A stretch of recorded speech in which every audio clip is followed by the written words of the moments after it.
யோவான் 4வது அதிகாரத்திலிருந்து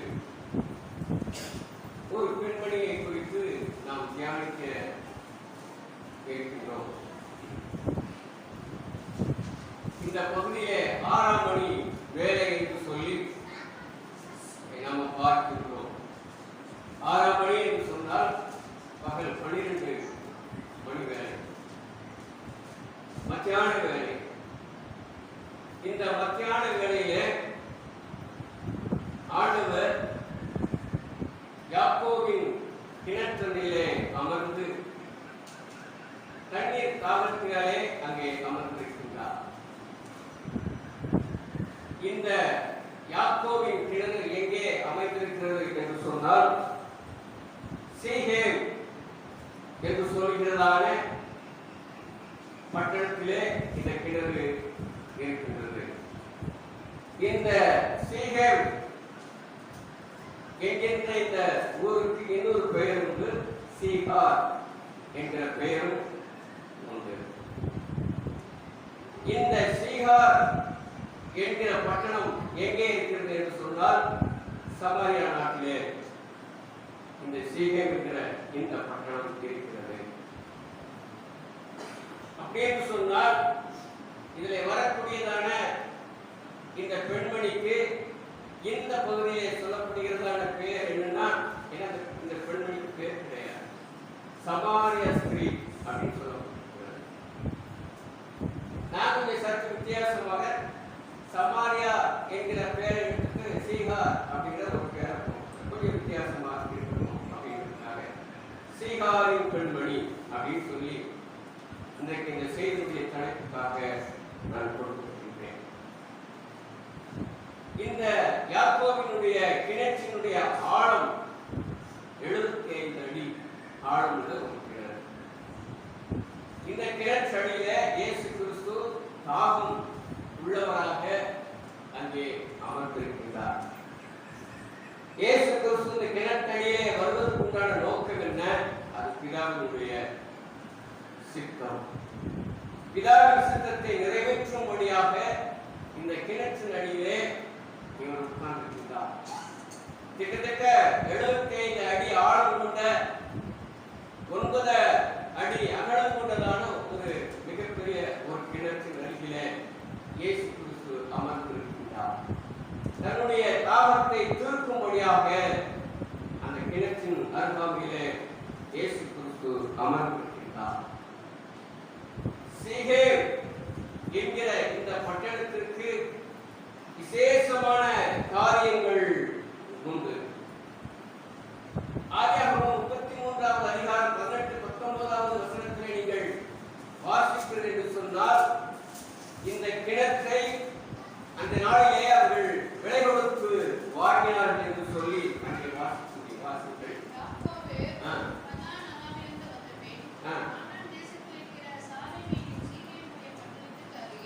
சீகேம் என்கிற பட்டணத்திற்கு அருகே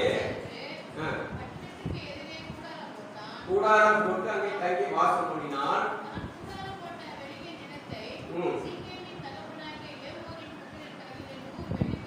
100 வெள்ளிக்காசுக்கு அந்த இடத்துல அந்த இடத்துல தான் என்ன இருக்குன்னா கிணறு தோண்டி இணைச்சில அந்த வாழ்ந்து கொண்டு இருக்கிறத நம்ம பார்க்கிறோம். அது மாத்திரமல்ல, யோசேப்பு தன் மரிப்பதற்கு முன்பதாகவே தன்னுடைய சகோதரனிடத்தில் சொன்ன ஒரு காரியம் என்ன?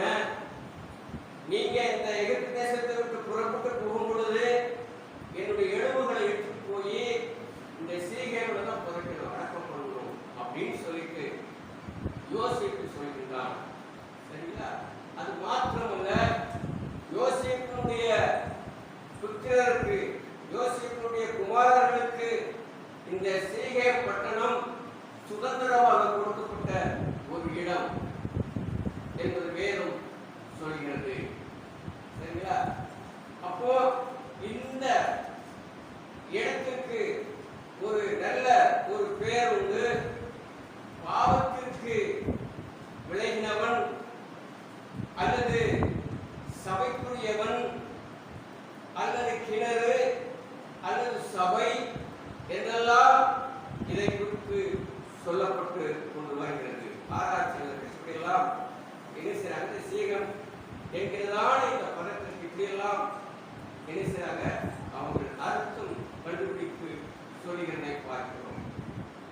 உன்னத பாட்டின் புத்தகம் 4வது அதிகாரம் 18வது வசனத்திலே நீங்கள் வாசிப்பீர்கள் என்று சொன்னால், அங்கே முத்திரிக்கப்பட்டதான கிணறு என்று சொல்லப்பட்டிருக்கிறது. அப்படின்னு சொன்னால் பரிசுத்த ஆவியானவராலே முத்திரை போடப்பட்டதான, மறைவு கட்டப்பட்டதான ஒரு கிணறாக இந்த கிணறு என்ன செய்து இன்று வரைக்கும் அது பாதுகாக்கப்பட்டு கொண்டு வருகிற ஒரு கிணறாக இருக்கிறது.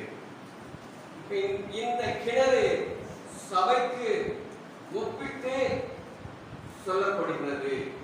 யாக்கோபினுடைய கிணறு சபைக்கு ஒப்பிட்டு சொல்கிறது. அப்படின்னு சொன்னால் இந்த சபைக்கு இயேசு கிறிஸ்து முன்பதாகவே வந்து அமர்ந்து விடுகிறார். தன்னுடைய தாகத்தை தீர்க்கும்படியாக சபையாகிய இந்த கிணற்றிற்கு இயேசு கிறிஸ்து யார் வருவதற்கு முன்பதாகவே வந்து அமர்ந்திருக்கிறார். இதை கேட்டுக்கொண்டிருக்கிறார் கர்த்தருடைய பிள்ளைகளே, நீங்களும் நானும் இந்த திருச்சபைக்குள் வருவதற்கு முன்பதாக யார் இருக்கிறார்? இயேசு. பலமுறை சொல்லியிருக்கிறோம். நீங்கெல்லாம் சபைக்கு வருவதற்கு முன்பதாக யார் அமர்ந்திருக்கிறார்? இயேசு கிறிஸ்து அமர்ந்திருக்கிறார். நம்ம இன்னும் நம்ம என்ன செய்யணும், சபையினுடைய அந்த குறித்த நேரத்தை தவற விட்டு கொண்டே இருக்கிறோம். மனசுல நம்ம நல்ல ஒரு காரியத்தை பதிய வைத்துக் கொள்ள வேண்டும். எனக்கு முன்பதாக யார் இருக்கா? இயேசு கிறிஸ்து. நான் இயேசு கிறிஸ்துவே அந்த நேரம் தவறாம சபையில வந்து அமர்கிறார் என்று சொன்னார். அவரால் படைக்கப்பட்ட நீங்களும் நானும் ஓரளவுக்காவது முன்னாடி வந்து உட்கார்ந்து நம்ம என்ன செய்யணும், பிரயாசம். சரிங்களா?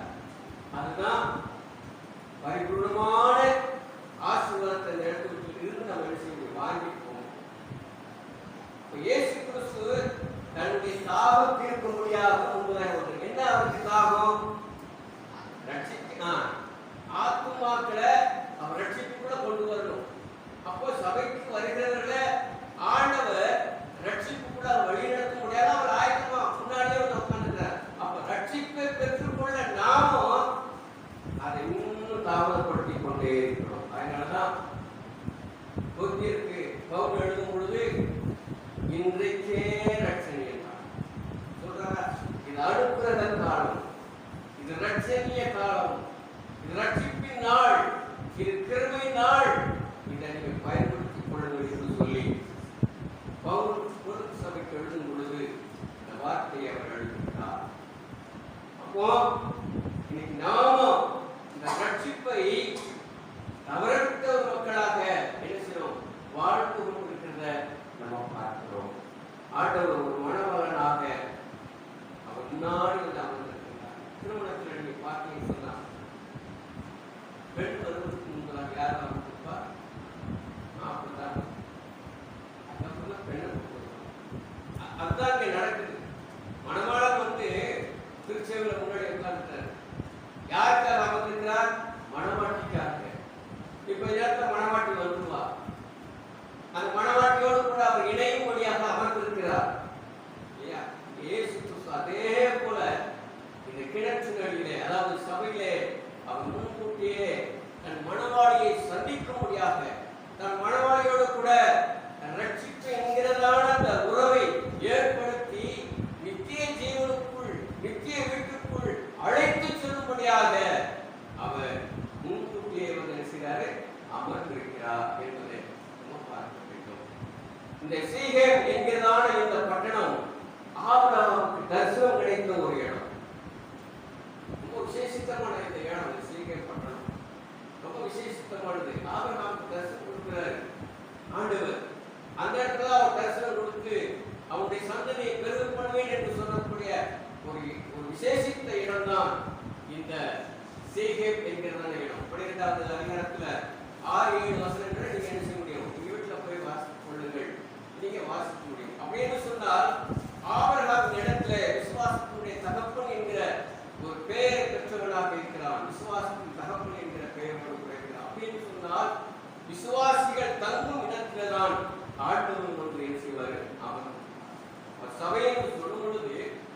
விசுவாசிகளாகிய நீங்களும் நான் வந்து இருக்கக்கூடிய இடம் தான் சபை. இப்ப இந்த சபையில விசுவாசிகள் வருவார்கள் என்கிற ஒரு நம்பிக்கையோடு கூட ஆண்டவர் முன்கூட்டிய திருச்சபையில வந்து என்ன செய்றாரு? அமர்ந்து இருக்கிறத பார்க்கிறோம். அது மாத்திரமல்ல, ரெகொபெயாமை ராஜாவாக்கினதான ஒரு இடம், இந்த சீகேம் என்கிறதான ஒரு இடம் என்பதை 1 ராஜாக்கள் 12வது அதிகாரத்துல நீங்க என்ன செய்ய முடியும்? பார்க்க முடியும். சீகேம் என்று சொன்னால் தேவனுடைய சமூகம் என்ற ஒரு அர்த்தமும் உண்டு. தேவனுடைய சந்நிதி, தேவனுடைய சமூகம் என்கிற ஒரு பேர். யோசுவா 24வது அதிகாரம் 1 வசனத்தில் இதை குறித்து நீங்க என்ன செய்ய முடியும்? வாசிக்க முடியும். சீகேம் என்று சொல்லும் பொழுது அது அடைக்கல பட்டணம் 6. அந்த 6 பட்டணங்களில் ஒரு பட்டணம் சீகேம் பட்டணம். அடைக்கலம் நாட்டிலே இந்த 6 பட்டணங்கள் அடைக்கல பட்டணமாக இருந்தது. அவர் சேர்த்து வரும் பொழுது ஐயோ நான் எங்கே போய் ஓடி ஒளிவேன் என்று சொல்லும் பொழுது இந்த 6 பட்டணங்களுக்குள் ஏதாவது ஒரு பட்டணத்துக்கு போயிருக்கலாம், அடைக்கலம் கொள்ளலாம். அப்படி ஒரு அடைக்கல பட்டணங்களில் ஒன்று இந்த சீகேம் என்கிற பட்டணம். யோசுவா 20வது அதிகாரத்தில் 7வது வசனத்திலே நீங்கள் என்ன செய்ய முடியும்? இதை குறித்து வாசிக்க முடியும். ஆக இந்த சீகேம் என்கிற அந்த பட்டணத்துக்கு எவ்வளவு விசேஷித்த தன்மைகள் உண்டு என்பதை வேதம் சொல்லுகிறத நம்ம பார்க்கிறோம். இந்த சீகேம் என்கிற இடத்துலதான் அவர் தாகத்துக்கு என்று சொல்லி அந்த சீகாரின் அல்லது அந்த சீகேம் என்கிற அந்த பெண்மணி இடத்திலே இயேசு கிறிஸ்து என்ன செய்தார்? கேட்டுக்கொண்டிருக்கிறார்.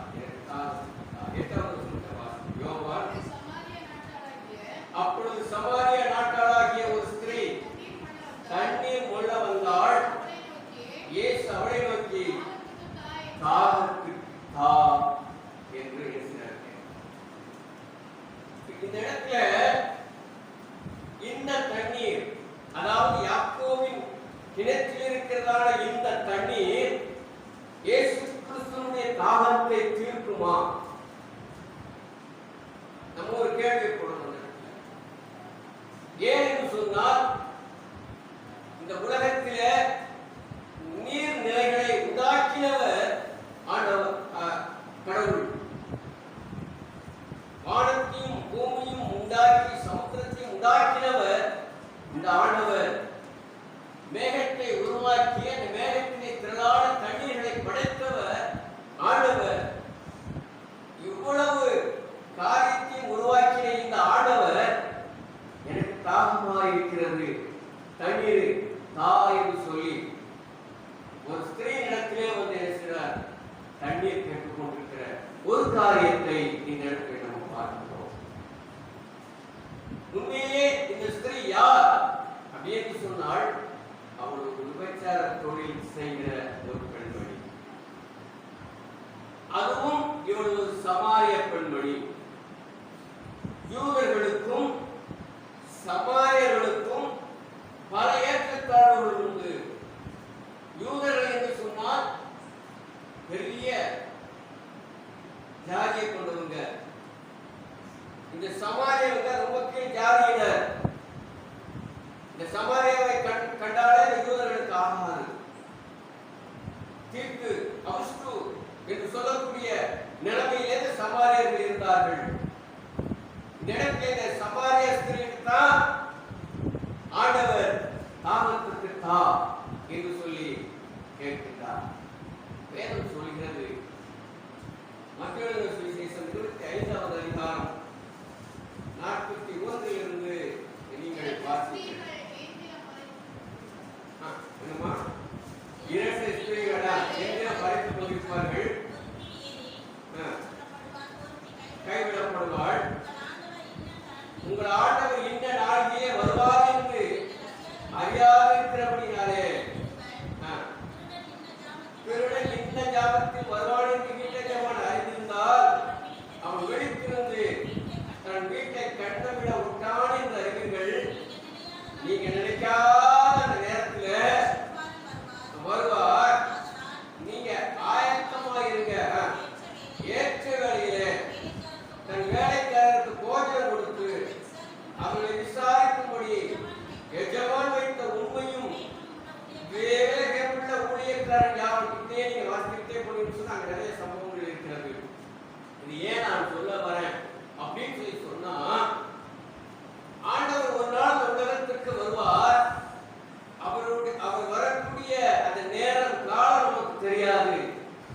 ஆனால் நாம் எப்போதும் அது வருகைக்கு ஆயத்தம் உள்ளவர்களாக நாம் என்ன செய்ய வேண்டும்?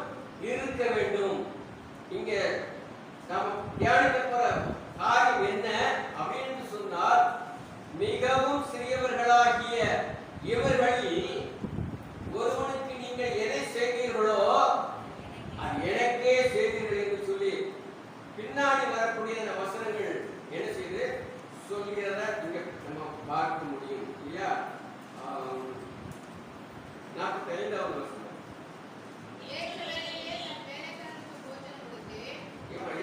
மத்திய 25:45.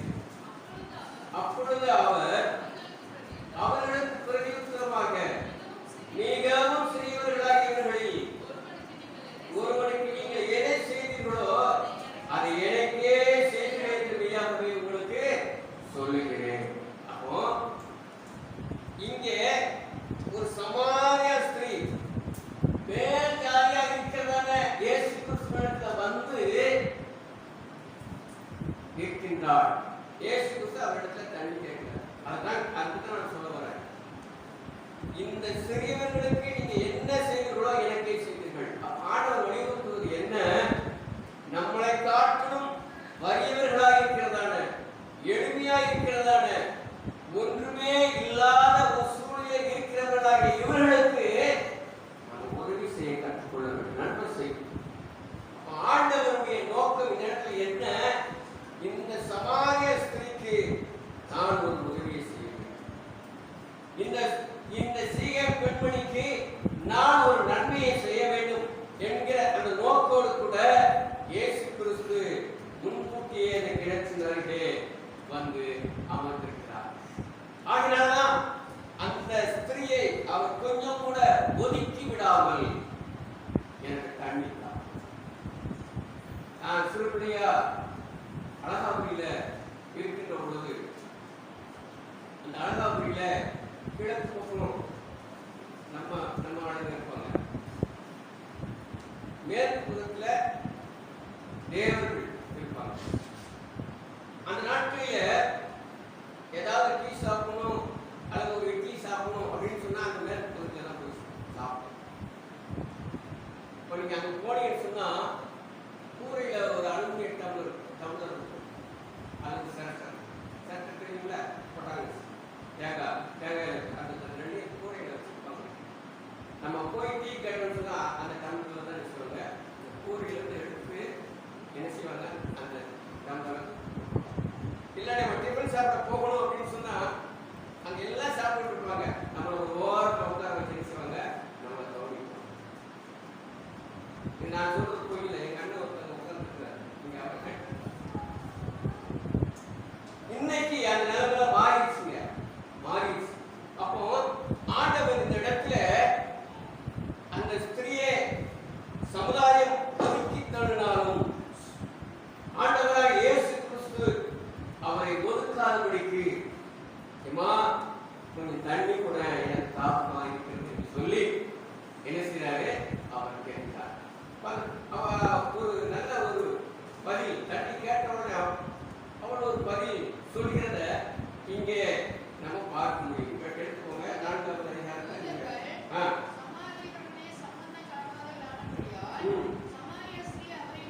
நோக்கி, நீர் வந்து ஒரு யூத மனுஷனா இருக்கிறே,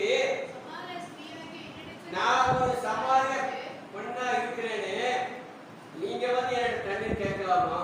அவளுக்கு தெரியுது இவர் யாரு, யூதர், இவரோட பெரிய ஜாதிக்காரர் அப்படின்னு அவளுக்கு தெரியுது. ஆண்டவர் அதை பார்க்கவில்லை. திருச்சபைக்குள் நம்ம வந்துவிட்டோம் சொன்னா திருச்சபைக்குள் எந்த விதமான பாகுபாடு கிடையாது, ஏற்றத்தாழ்வு கிடையாது, அங்கே ஜாதி கிடையாது, பணக்காரன் கிடையாது, ஏழை என்பது கிடையாது இல்லையா? நம்முடைய நிறுவனத்தில் எழுதும் பொழுது யூதர் என்றும் இல்லை, கிரேக்கன் என்றும் இல்லை என்று சொல்லி எழுதுகிறார். அப்போ திருச்சபைக்குள்ள நம்ம வந்துட்டோம்னு சொன்னா ஏற்றத்தாழ்வுகளோ யூதன் என்கிற ஒரு மனிதனோ அல்லது சமாரியன் என்று சொல்லக்கூடிய மனிதனோ கிடையவே கிடையாது. தேவனுடைய பார்வையில நாம் எல்லாரும் சரி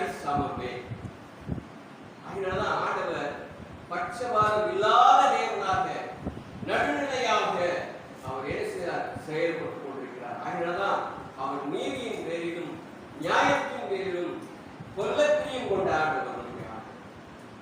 அவர் எதிர்பார்க்கிறதெல்லாம் அதுதான், நீதியும் நியாயத்தையும் எதிர்பார்க்கிற இந்த ஆண்டவர் இந்த இடத்துல, இந்த சமாரிய ஸ்திரீயின் இடத்துல நீதியாய் நியாயமாய் அவர் என்ன செய்கிறார், நடந்து கொள்கிறது. இந்த இடத்துல தண்ணீர், அந்த கிணத்துல இடத்துல ரெண்டு பேருக்கு இடையில எந்த விதமான பாகுபாடும் இல்லை, ஏற்றத்தாழ்வுகள் இல்லை, சரிசமமாக அவன் இடத்திலே இயேசு கிறிஸ்து பேசிக் கொண்டிருக்கிறார். அதே நேரத்தில் அவர் கேட்கின்ற காரியம் என்ன, தண்ணீர். இந்த தண்ணீர் என்பது எதை காட்டுகிறது என்று சொன்னால், ஆண்டவருடைய கிருபையை காட்டுகிறது, ஆண்டவருடைய இரக்கத்தை காட்டுகிறது, சமாதானத்தை காட்டுகிறது. தண்ணீர் என்கிற அந்த வார்த்தை இந்த இடத்துல சமாரிய பெண்மணியின் இடத்துல பேசிக் கொண்டிருக்கும் பொழுது கிருபையையும் இரக்கத்தையும் சமாதானத்தையும் அது காட்டக்கூடியதாக இது காட்டுகிறார். அதுதான் அவர் என்ன சொல்றார், அது ஜீவ தண்ணீர் என்கிற ஒரு பதத்தை இயேசு கிறிஸ்து அங்கே பயன்படுத்துகிறது. பார்க்கக்கூடிய 10வது வசனத்தை வாசியுங்கள்.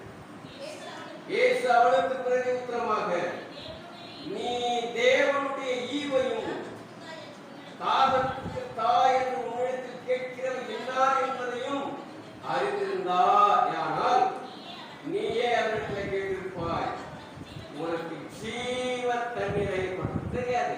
அவர் கடவுள் என்பது இந்த சமாரிய ஸ்திரீக்கு தெரியாது. அவர் ஒரு யூதன், அவ்வளவுதான். அவர் மேல்ஜாதிக்காரன் அப்படிங்கிறதுதான் இவனுக்கு தெரியக்கூடிய இயேசு கிறிஸ்து ஒரு கடவுள் என்பது அவனுக்கு தெரியாது. அதனால அந்த வார்த்தையை இயேசு கிறிஸ்து இடத்துல சொல்றார், நீ தேவனுடைய ஈவு. தேவனுடைய ஈவு என்னங்க சொல்லுங்க, தேவனுடைய ஈவு என்னது? ரட்சிப்பு, கிருபை. எபேசியர் 2வது அதிகாரத்துல 5வது வசனம் 8வது வசனத்தை நீங்க வாசித்து பாருங்க. அது தேவனால் கொடுக்கப்படுகிற ஈவு என்று சொல்லி அங்கே வாசிக்க முடியும். அதான் அவர் சொல்றாரு, நீ தேவனுடைய அந்த ஈவை, அதாவது தேவனுடைய கிருபைய, தேவனுடைய இரக்கத்தை நீ அறிந்திருந்தானால் நீ என் இடத்துல எழுந்திருப்ப நீ ஜீவ தண்ணீரை கேட்டிருப்ப. அந்த இடத்துல ஆண்டவருடைய விளைவளிக்க முடியாத அந்த ரட்சிப்பு அவர் கிருபினாலே கொடுக்கிற ஆண்டவராய் இருக்கிறார். நம்முடைய விசுவாசத்தை அவர் கண்டு கிருபினாலே அந்த ரட்சிப்பை ஈவாக கொடுக்கிற ஆண்டவர் இந்த சமாரிய ஸ்திரீக்கு அதை அந்த ஈவை கொடுக்கும்படியாக அந்த கிணற்றின் அண்டையில இயேசு கிறிஸ்து வந்து பேசினாரு, அமர்ந்திருக்கிறார் என்ற இந்த பகுதியை நமக்கு விளக்குகிறத பார்க்கிறோம். இந்த ஈவை கொடுத்து அவர் எங்க கூட்டிட்டு போறாரு, நித்திய ஜீவனுக்கு அவர் கூட்டிட்டு போகிறார். அதுதான் அப்ப உங்களுக்கும் எனக்கும் ஆண்டவர் ரட்சிப்பாகிய அந்த ஈவை கொடுத்திருக்கிறார் சொன்னா, ஒரு நாள் அந்த நித்திய ஜீவனுக்குள் நீங்களும் நான் என்ன செய்ய போறோம், பிரவேசிப்போம். அதுக்குதான் அந்த ரட்சிப்பை அவர் நினைச்சார் ஈவாக கொடுக்கிறத பார்க்கிறோம். இந்த பகுதியில 16, 17 வசனத்திலே வாசிக்கிறோம். இயேசு அவளை நோக்கி, நீ போய் உன் புருஷனை இங்கே அழைத்துக் கொண்டு வா என்றார். அந்த ஸ்திரீ, எனக்கு புருஷன் இல்லை என்றாள். இயேசு அவளை நோக்கி, எனக்கு புருஷன் இல்லை என்று சொன்னது சரிதான். அதாவது இந்த சமாரியத்தினுடைய வாழ்க்கை ஒரு குழப்பமான சூழ்நிலையிலே போய்கொண்டிருக்கிறது. ஏன்னா அவளுடைய வாழ்க்கை அந்த மாதிரி வாழ்க்கை.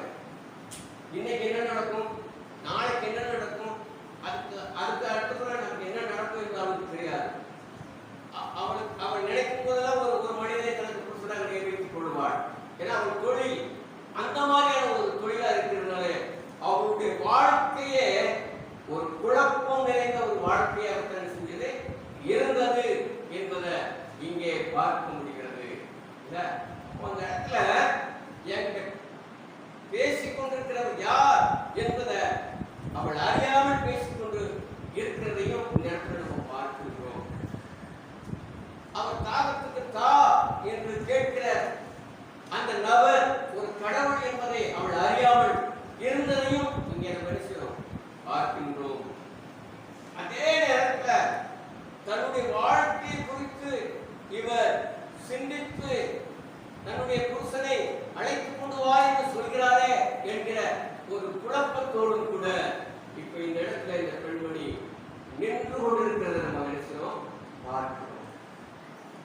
இந்த கேள்வியை ஆண்டவர் அங்கே கேட்பதற்கான காரணம் என்ன?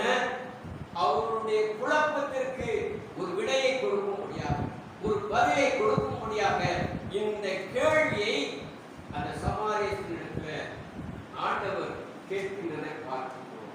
அப்போ இவர் அவர் வாழ்க்கையில கொஞ்சம் உள்ள போய் செயல்பட ஆரம்பிக்க இயேசு கிறிஸ்து விரும்புகிறார். என்ன இந்த வார்த்தை கேட்கும் பொழுது அவருடைய பாவ உணர்வு கொஞ்சம் வெளிப்படுகிறத பார்க்கிறோம். அதே நேரத்தில் கிறிஸ்துவனுடைய அன்பு அவளுக்கு தேவை என்பதையும் இந்த பகுதி சொல்லிக் கொண்டு பார்க்கிறோம். அவர் சொன்னதான அந்த ஜீவ தண்ணீரினுடைய தேவையும் உணர்வும் அவளுக்கு தேவை என்பதையும் இந்த இடத்துல நம்ம பார்க்கிறோம். அவர் யோசிக்க ஆரம்பிக்கின்றார்.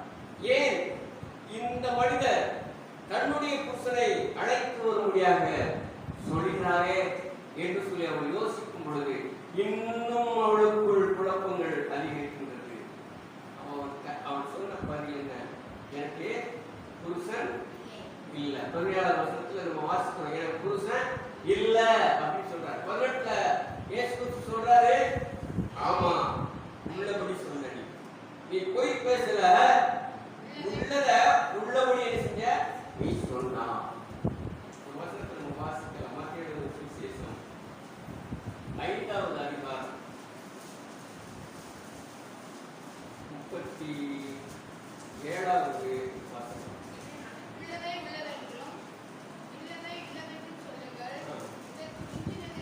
உள்ளதை உள்ளதென்றும் இல்லதை இல்லதென்று சொல்லுங்கள், இதற்கு மிஞ்சினது தீமையினால் உண்டாயிருக்கும். அழகான ஒரு வார்த்தை இயேசு கிறிஸ்து தன்னுடைய மலை பிரசங்கத்திலே சொல்லிக் கொண்டு வருகிறத பார்க்கிறோம். உள்ளதை உள்ளதுன்னு சொல்லுங்க, இல்லைன்னா இல்லைன்னு சொல்லுங்க. அதுக்கு வேற நீங்க சொன்னீங்கன்னு சொன்னா அது உங்களுக்கு உங்கள் மத்தியில் இருக்கிற தீமையினால வரக்கூடிய வார்த்தைகள் அப்படின்னு சொல்லி இயேசு கிறிஸ்து சொல்கிறார். இந்த இடத்துல ஆண்டவர் இந்த சீகை பெண்மணிகிட்ட கேட்கிறாரு, ஏமா உன் புருஷனை எங்க கூட்டு வா அப்படின்னு சொன்னவன் அவன் சொல்றேன், எனக்கு புருஷன் இல்லை. உண்மைதான், நீ பொய் பேசாம உள்ளதை உள்ளபடி சொன்னா, நீ மறைக்கவே இல்லைப்பா அப்படின்னு சொல்லும் பொழுது அவளுக்குள்ள இருந்ததான அந்த உணர்வுகள் ஏதோ ஒரு விதத்துல கிரியை செய்ய ஆரம்பித்திருக்கிறது. பாவ உணர்வு அவளுக்குள் தூண்டப்படுகிறது. அதனால்தான் அந்த இடத்துல அவளால் பொய் சொல்ல முடியவில்லை, உண்மையை அப்படியே கற்றுகின்றார். சகையினுடைய மரத்தடியிலே இயேசு கிறிஸ்து வந்து நின்று மேலே அண்ணாந்து பார்த்து, சகைவே இறங்கி வா, போ, வீட்டிலே நான் தங்க வேண்டும் என்று சொன்ன மாத்திரத்திலே அவன் செய்த காரியம் என்ன? மடமடமடனுக்கு இறங்கினா தன் பாவத்தை எல்லாம் அறிக்கை செய்தான். இயேசு கிறிஸ்து ஒரு மனிதனிடத்துல பேச ஆரம்பிச்சிட்டாலே அங்க என்ன நடக்கும் அப்படின்னு சொல்லி சொன்னா, அவனுக்குள் இருக்கிறதான இருதயம் உணர்வுக்குள்ளாக மாற்றப்படுது. சமாரியனுடைய இருதயம் உணர்வுக்குள்ளாக மாற்றப்படுகிறது. அங்கே உள்ளதை உள்ளபடி அவர் என்ன செய்கிறார் சொல்லுகிறத நம்ம பார்க்கிறோம். இதே வசனத்தை யாக்கோபு தன்னுடைய நிருபத்துல எழுதும்போது அவர் இப்படியாக எழுதுகிறார். யாக்கோபு 5வது அதிகாரம் 12வது வசனத்தை வாசிக்கிறோம். விசேஷமாய் என் சகோதரரே, வானத்தின் பேரிலாவது பூமியின் பேரிலாவது வேற எந்த ஆணையிலாவது சத்தியம் பண்ணாதீர்கள், நீங்கள் ஆக்கினைக்குள்ளாக தீர்க்கப்படாதபடிக்கு உள்ளதை உள்ளதென்றும் இல்லதை இல்லதென்றும் சொல்ல கடவீர்கள். ஒருபடியா வேற அழகா சொல்றாரு. இப்போ இதே கேள்விய சாதாரணமா நாம யார்கிட்டயாவது கேட்கணும்னு வச்சுக்கோங்க, நம்ம என்ன சொல்லிப்போம், சத்தியமா சொல்றேன், எங்க அம்மா சத்தியமா சொல்றேன், ஏன் மேல சத்தியமா சொல்றேன், எனக்கு ஒரு புருஷன் தான் இல்லையா, கற்பனை நாம அப்படித்தான் சொல்லிருப்போம். அதுக்கு யாருக்கும் சொல்றாரு, நீ எதுலையும் சத்தியம் பண்ணாதன்றாரு. எதுலையுமே சத்தியம் பண்ணாது. விசேஷமா என் சகோதரரை வானத்தின் பேர்ல வானத்தின் மேல ஏன் சத்தியம் பண்ணக்கூடாது? வானம்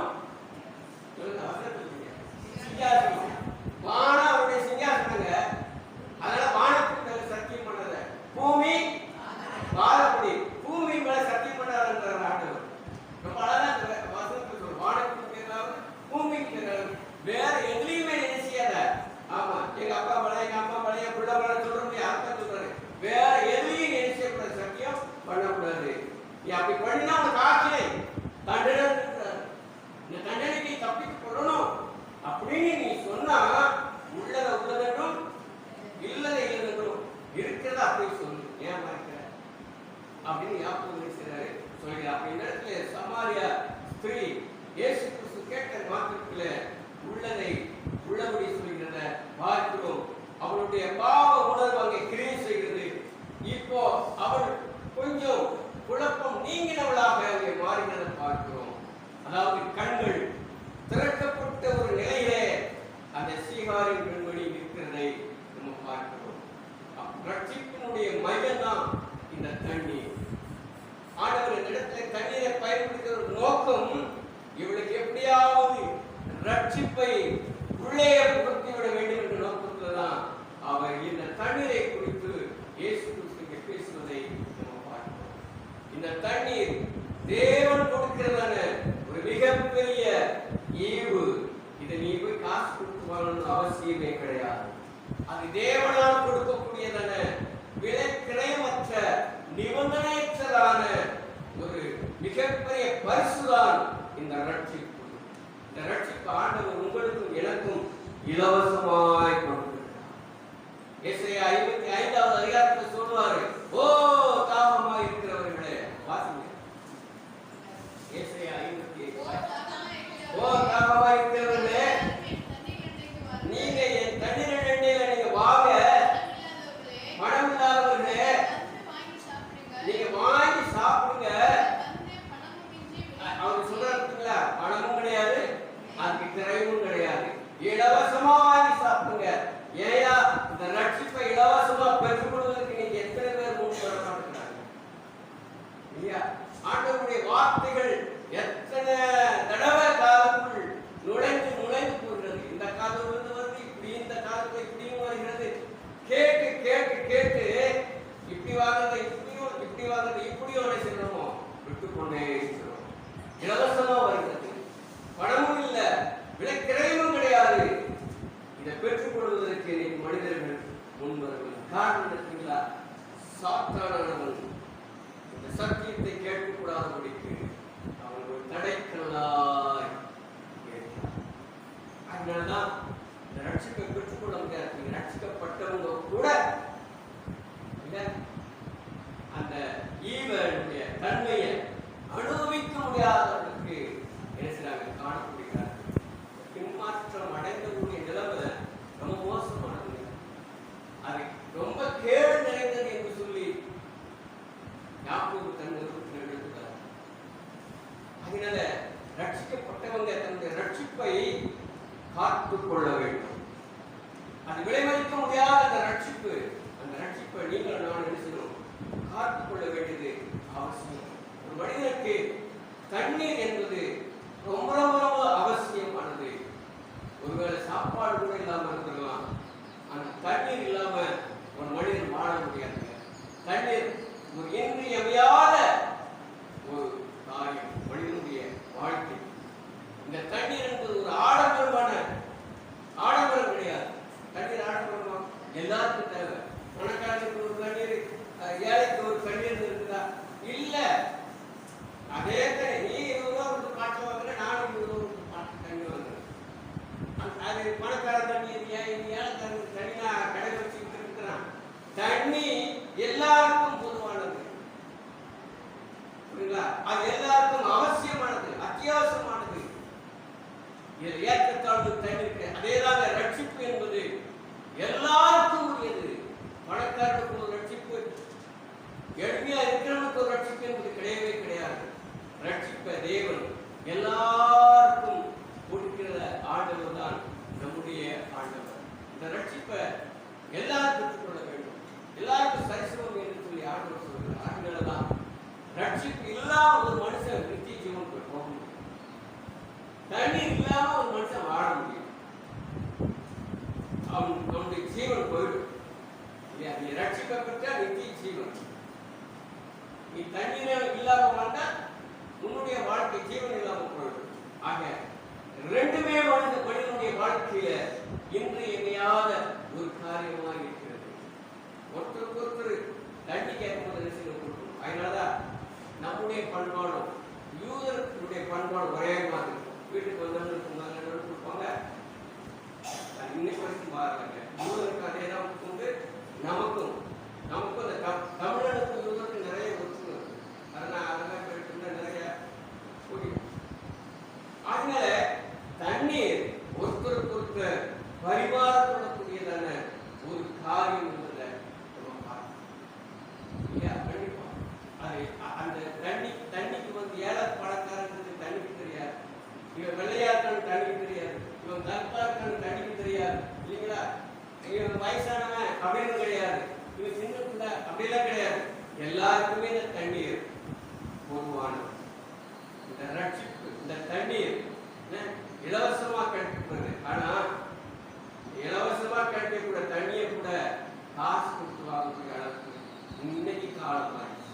ஏன்னா வேற நீங்க ஒரு காலத்துல இந்த தண்ணியை எதை கொடுத்து வாங்குவீங்க? பணத்தை கொடுத்து வாங்குவீங்க. வேற சொல்லுங்க நடந்து தண்ணியை மனுஷனும் அது இலவசமா ஆண்டவர் பூமியை குடிப்பதற்கு தண்ணீரை உருவாக்கி வச்சிருக்கிறார். அந்த தண்ணிக்கு கூட நம்ம உணவு வாங்க வேண்டிய சூழ்நிலைக்கு இன்றைக்கு காலகட்டத்தில் தள்ளப்பட்டோம். ஏன்னா வேதத்துடைய நிறைவேறுதல் அது என்பதற்காக. இந்த தண்ணீர் எங்கிருந்து வருது தெரியுங்களா? வானம். ஆர்வமே வானம். இந்த வானத்திலிருந்து தண்ணீர் பூமியில தண்ணி தான் செய்யும் இல்லைன்னு சொல்லுங்க. அது அங்கிருந்து வந்தால்தான் பூமியில தண்ணி கிடைக்கும். வானத்திலிருந்து வரக்கூடிய தண்ணீர் அது பூமிக்குரியது கிடையாது. அதே போல அப்பமும் வானத்திலிருந்து தான் வந்தது, அது பூமிக்குரியது அல்ல. ஆண்டவர் அதுக்கப்புறம் தான் பூமிக்குரியதை மாற்றுறார். இந்த அப்பமும் இந்த தண்ணீரும் வானத்துக்குரியது. ஏன்னா அவர் தான் ஜீவன், ஏன்னா அவர் தான் ஜீவன். இவர் எங்க இருக்கிறாரு?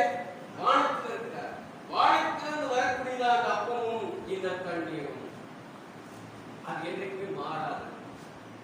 அதைத்தான் உங்களுக்கும் எனக்கும் இந்த ஆண்டவர் இன்னைக்கு வரைக்கும் கொடுத்திருக்கிறார், ஜீவப்பமாக, ஜீவ தண்ணீராக. அதனால அவர் சொல்றாரு, நான் கொடுக்கும் தண்ணீராக. யோவான் 4:14 வாசிங்க.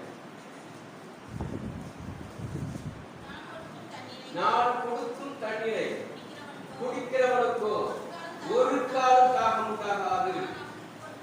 நான் அவனுக்கு கொடுக்கும் தண்ணீர் அவனுக்குள்ளே நித்திய ஜீவகாலமாய் ஊறுகிற நீரூற்றாய். 46 சங்கீதத்தில் வாசித்து ஒரு நதி உண்டுங்க. அந்த நதி எங்க இருக்குன்னா தேவனுடைய நகரத்தில் இருக்கு. அங்கிருந்து வரக்கூடிய அந்த தண்ணீர் வற்றாத ஒரு நதியாகும். அது ஜீவகாலம் முழுவதும் ஓடிக்கொண்டிருக்கிற ஒரு ஊற்று என்று சொல்லி சங்கீதத்தில் மனுஷனும் படிக்கும். ஒரு வருஷத்தை வாசிக்கலாம். ஏசையா தீர்க்கதரிசன புத்தகம் 49வது அதிகாரம் 10வது வசனம். அவர்கள் பசியாய் இருப்பதும் இல்லை, தாகமாய் இருப்பதும் இல்லை, உஷ்ணம் வந்தாலும் சரி வெயில் வந்தாலும் சரி அவர்களுமே படுவதும் இல்லை. அவர்களுக்கு இறங்குகிறவர்கள் அவர்களை நடத்தி அவர்களை நீரூற்றுகள் அந்நிடத்துக்கு கொண்டு போய் விடுவார்கள். அந்த நீரூற்று வற்றாத நீரூற்று.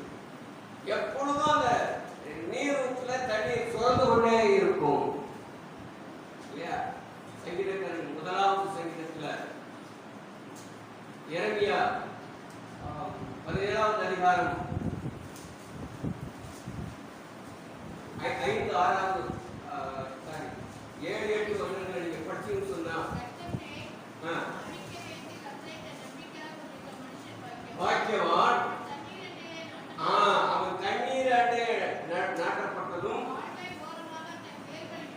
கால்வாய் ஓரமாய் தன் வேர்களை விடுகிறதும்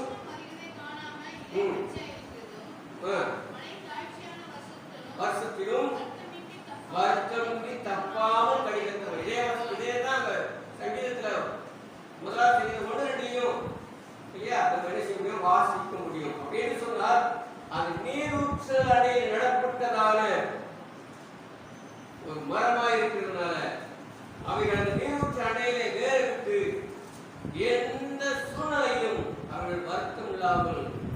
தன் காலத்துல தன் வேலைகளை செய்து கனி கொடுக்கிறவர்களாக இருப்பாங்க அப்படின்னு சொன்னா நீங்களும் நானும் ஜீவ தண்ணீர் ஊறுகிற அந்த நீரூற்றில நடப்பட்ட மக்களாக இருப்பதற்காக ஆண்டவர் உங்களையும் என்னையும் இந்த கிணற்றண்டிலே அவர் சந்திக்கும்படியாயிரும். இப்போ உங்களுக்கு புரிஞ்சு ஏன் இயேசு கிணற்றண்டியில முன்னாடி வந்து உட்கார்ந்து சொன்னா நீங்க நானும் அந்த ஜீவ ஊற்றில இருந்து அதுல வேரூன்றி கனி கொடுக்கும்படியாக அவர் இந்த கிணற்றண்டிலே முன்கூட்டியே வந்து உட்கார்ந்து நாம எப்படி இருக்கீங்க? அந்த ஆசீர்வாதம் அந்த நீரூற்றில் வந்து கிடைக்கக்கூடிய சகல நன்மைகளை பெற்றுக்கணும்னு சொன்னா ஓடி வரணும். நான் முன்னாடி போவேன் அதுல போட்டி போட்டு நீங்க வாங்க சபை ஆசீர்வாதம் நான் சொல்றதெல்லாம் பொய் கிடையாது, தமாசு கிடையாது, உண்மையா சொல்லி கொண்டு இருக்கேன். நீங்க திருச்சபைக்கு போட்டி போட்டு நீங்க வாங்க. உங்களுடைய அதுக்கப்புறமா உங்களுக்கு நடக்கக்கூடிய ஆசீர்வாதங்களை நீங்க என்ன செய்ய பாருங்க. வெளிப்படுத்த விசேஷம் 22வது அதிகாரம் முதல் பளிங்கை போல் தெளிவான கண்ணீர் உள்ள சுத்தமான நதி தேவனும் ஆட்டுக்குட்டியானவரும் இருக்கிற சிங்காசனத்திலிருந்து புறப்பட்டு வருகிறதை எனக்கு காண்பித்தான். அது நகரத்தின் வீதியின் மத்தியிலும் நதியின் இரு கரையிலும் 12 விதமான கனிகளை தரும் ஜீவ விருட்சம் தந்தது. அது மாதந்தோறும் தன் கனியை கொடுக்கும். அந்த விருட்சத்தின் இலைகள் கடங்கள் ஆரோக்கியம் அடைவதற்கு ஏதுவானவைகள். இப்போ அந்த ஜீவ தண்ணீர் எங்கிருந்து வருகிறது சொன்னா ஆட்டுக்குட்டியாளருடைய சமூகத்திலிருந்து அந்த ஜீவ நதி புறப்பட்டு வருகிறது. இந்த ஜீவ நதியுடைய ஆசீர்வாதங்களை நீங்க நான் பெற்றுக்கொள்ளும்படியாகத்தான் இந்த ஆண்டவராகிய இயேசு கிறிஸ்து கல்வாரி சிலுவையில தன் உதிரத்தை வச்சாத அந்த உதிரத்தை ஜீவ நதியாக போட்டாங்க. அந்த ரத்தம் தான் இன்னைக்கு உங்களையும் நீங்க ரட்சித்துக் கொண்டிருக்கிறது. எதற்கு தெரியுங்களா? அந்த நித்திய ஜீவன் கற்பமின்றி தப்பாமல் அந்தந்த காலங்களில நீங்களும் நான் கனி கொடுத்து சந்தோஷமாய் மகிழ்ச்சியாய் இருக்கும்படியாக தேவன் தனக்குள் இருந்ததான தண்ணீரையும் ரத்தத்தையும் பூமியில கொட்டிவிட்டார். அன்னைக்கு ஊற்று அந்த ஊற்று தான் இன்னைக்கும் பெருக்கெடுத்துக் கொண்டு உலகத்திலே ஓடிக்கொண்டே அந்த ரத்தத்தினுடைய வல்லமை அந்த ரத்தத்தினுடைய செயல்பாடுகள் ஒவ்வொரு மனிதனுக்குள்ளையும் செயல்பட்டுக் கொண்டே அல்லது இந்த சீகார் பெண்மணி இந்த ரட்சிப்பை இலவசமாக பெற்றுக் கொண்டார். ஓடினாள், தெருக்களில் ஓடினாள், சந்துகளுக்குள் ஓடினாள். எனக்கு ஆண்டவர் ரட்சிப்பை கொடுத்தார். சுவிசேஷத்தை அவர் அறிவிக்கின்றார். அவள் மூலமாக பல மக்கள் ரட்சிப்பை பெற்றுக் கொள்கிறார்.